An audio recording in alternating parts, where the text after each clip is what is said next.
सुबह के 7:30 बजे जब ज्योति स्कूल के लिए तैयार हुई तो चुपके से ऊपर मम्मी के बेडरूम में गई। धीरे से डोर सरकाया, देखा तो सारा सामान बिखरा पड़ा था। नीचे ड्राइंग रूम में आई, पापा सोफे पर बेसुध से सो रहे थे। अपने रूम में आकर उसने अपनी गुल्लक में से 50 रुपये निकालकर पॉकेट में रख लिए। बैग उठाकर स्कूल बस के लिए निकलने लगी तो सरोज आई ने पीछे से आवाज़ लगाई, ज्योति बेटा, आलू का पराठा बनाया है, खा लो। ज्योति ने मायूस नज़रों से सरोज आंटी को देखा। नहीं आंटी, भूख नहीं है। सरोज ने ज़बरदस्ती टिफ़िन उसके बैग में डाला। ज्योति स्कूल के लिए निकल गई। सरोज सोचने लगी, बेचारी छोटी सी बच्ची साहब और मेम साहब के रोज़ के लड़ाई झगड़े से इस तरह 13 साल की उम्र में कितनी बड़ी हो गई है। सरोज पिछले 10 सालों से नेहा और नरेश के यहाँ काम कर रही है। दोनों मल्टीनेशनल कंपनी में ऊंचे पदों पर कार्यरत हैं। ज्योति उनकी इकलौती बेटी है।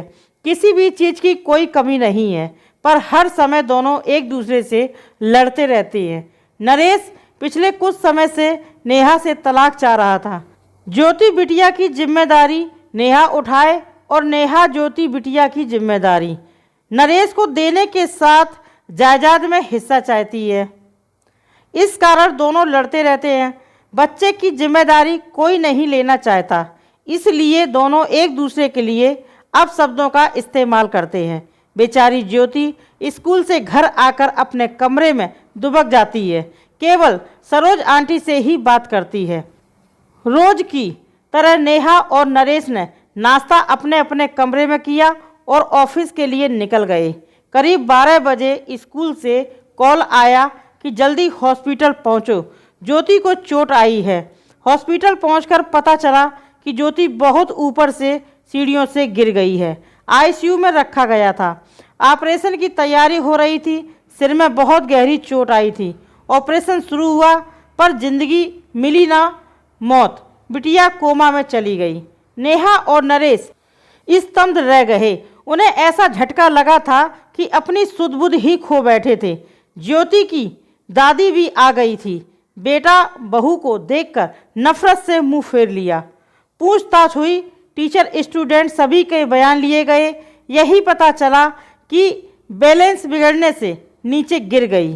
15-20 दिन कोई बदलाव न आने के कारण अपने साथ रह रही अपनी मां को नरेश ने रोकना चाहा, पर उन्होंने आंखों में आंसू भरकर कहा, तुम दोनों खूनी हो। तुम्हारी जिद में मेरी पोती को खा गई। मैं उसे अपने साथ ले जाना चाहती थी, पर तुम दोनों ने उसे अपने अहम का मोहरा बनाकर उसकी ये हालत कर दी। ये कहकर माँ वापस अपने शहर चली गई। सरोज तब से सदमे में थी। फिर उसने जैसे तैसे होश संभाला। नरेश और नेहा से कहा, मैम साहब, मैं अब यहाँ नहीं रह पाऊँगी। इस घर की दीवारें मेरी ज्योति की सिसकियों से भरी हैं। उसे मैंने कभी अपनी गोद में तो कभी छिपकर रोते हुए देखा है। कभी तो मेरा मन किया कि उसे लेकर भाग जाऊं, पर मैं डरपोक थी, ऐसा नहीं कर सकी। अगर चली जाती तो शायद वो आज इस हालत में ना होती। नरेश और नेहा के पास अब शायद कहने को कुछ नहीं था। जैसे जैसे दिन बीत रहे थे, उनका लड़ाई झगड़ा एक अजीब सी बर्फ में तब्दील हो चुका था। उनकी सारी भावनाएं अंदर ही अंदर खामोशी अख्तियार कर चुकी थीं। सारा दिन बेमन से दोनों ऑफिस का काम करते, हॉस्पिटल में एक दिन अकेले ड्यूटी देते। बैंक में पड़े पैसे, ज़मीन जायदाद सब बेकार से लगने लगे थे। 3 महीने बीत चुके थे। संडे का दिन था। बड़ी मुश्किल से नेहा ने ज्योति के रूम में जाने की हिम्मत जुटाई थी। वैसे भी महीनों दोनों उसके कमरे में कदम नहीं रखते थे। कैसे माँ बाप थे वो दोनों। उसका रूम, उसका बेड, तकिया, उसकी किताबें, उसकी पेंसिल, पेन, स्कूल बैग सब वैसे ही रखा था।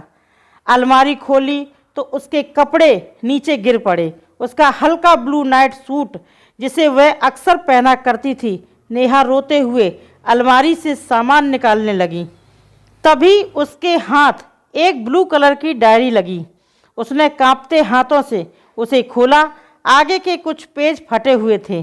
पेज दर पेज टूटे दिल की दास्तां छोटे छोटे टुकड़ों में दर्ज थी। मम्मी पापा, मैं आपको डियर नहीं लिखूंगी क्योंकि डियर का मीनिंग प्यारा होता है। पापा, आप मम्मी को कहते हो कि तुम्हारी बेटी, और मम्मी आप पापा को कहते हो तुम्हारी बेटी। आप दोनों ये क्यों नहीं कहते हो हमारी बेटी? अगले पेज पर था, पता है जब मैं मामा जी के घर जाती हूँ, मामा मामी मुझे प्यार करते हैं। मामी अनु को जब प्यार से मेरा बच्चा कहती है तो मुझे लगता है कि क्या मैं प्यारी बच्ची नहीं हूँ? मम्मा, मैं तो आपका सारा कहना मानती हूँ, फिर भी आपने मुझे कभी प्यारी बच्ची नहीं कहा। अगले पेज पर था, मम्मी जब मैं बुआ के घर जाती हूँ तो बुआ मुझे बहुत प्यार करती हैं, पर खाना नच्छ की पसंद का बनाती हैं। मम्मा, मुझे भी राजमा बहुत पसंद है। मैंने कहा था कि आप बनाओ, पर आपने कहा मुझे मत तंग किया करो, जो खाना है सरोज आंटी को बोला करो। पता है मम्मा, मैंने राजमा खाना छोड़ दिया है, अब मन नहीं करता। अगले पेज पर था, पापा मैं आपके साथ आइसक्रीम खाने को जाना चाहती थी, पर आपने कहा आपके पास फालतू चीज़ों के लिए टाइम नहीं है।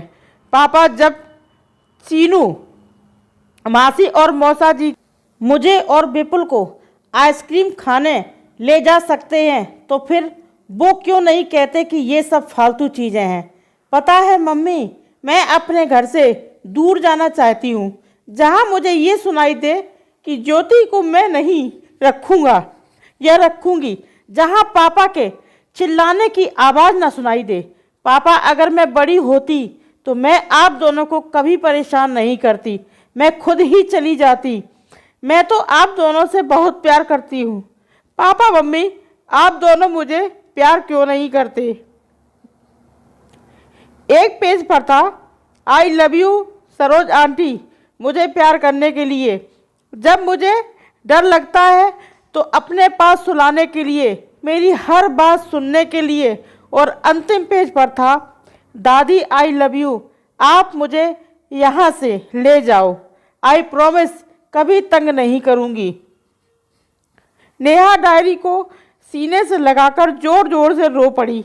नरेश भी उसके रोने की आवाज़ सुनकर आ गया था। नेहा ने डायरी उसे पकड़ा दी। पेज दर पेज लटकते हुए उसके चेहरे की भाव बदलते जा रहे थे। वह खुद को संभाल नहीं पाया, जमीन पर बैठ गया। नेहा रोते हुए बोली, नरेश पता है वो एक्सीडेंट नहीं, आत्महत्या थी, सुसाइड था। जिस रिश्ते को हम बोझ समझते थे, हमारी ज्योति ने उससे हमें आज़ाद कर दिया। नरेश, हम दोनों ही अपनी बच्ची की इस हालत के कसूरवार है। नरेश भी नेहा को गले लगाकर फूट फूट कर रोने लगा। अचानक ही उसी समय नरेश का फ़ोन बजा और नेहा के मोबाइल पर एसएमएस की टूटू की मैसेज की आवाज़ हुई। दोनों ने अपने को संभालते हुए दूरी बनाया और फ़ोन उठाया। हॉस्पिटल से ही फ़ोन था। जब तक नेहा नरेश की बातचीत सुनती, उसके अपने फ़ोन में भी एसएमएस खुल चुका था। पढ़ते ही नेहा के मुंह से अचानक निकला, मेरी प्यारी बिटिया को होश आ गया। यही शब्द नरेश के मुंह से भी निकलते थे। एक साथ दोनों के स्वर, चेहरे पर खुशी उस कमरे में गूंज उठी थी। ये कहानी उस घर की है जहाँ माँ बाप बच्चों के सामने लड़ते हैं या घर टूटकर बिखरते हैं और उसका सबसे बड़ा खामियाजा बच्चे भरते हैं। अगर आप अच्छी परवरिश नहीं दे सकते हो तो आपको बच्चों को जन्म देने का कोई अधिकार नहीं है। अच्छी परवरिश रुपए पैसे सुख सुविधाओं से नहीं होती। इसका मतलब यह है कि आप बच्चे की ज़रूरत के समय उसके कितने करीब हैं। उसके महंगे खिलौनों का सुख सुविधाएं नहीं, बल्कि आपके साथ खेलने कूदने, मस्ती, लाड़ प्यार का समय चाहिए। कहानी कैसी लगी मुझे कमेंट करके ज़रूर बताना। दोस्तों इसीलिए कहते हैं बच्चों की भी बात सुननी चाहिए, समझनी चाहिए। हर समय बच्चों को डांट फटकार के नहीं रखना चाहिए, थोड़ी सी बच्चों को भी आज़ादी देनी चाहिए। चलिए दोस्तों, कहानी पसंद आई तो लाइक करें, दोस्तों शेयर करें और चैनल को सब्सक्राइब करें।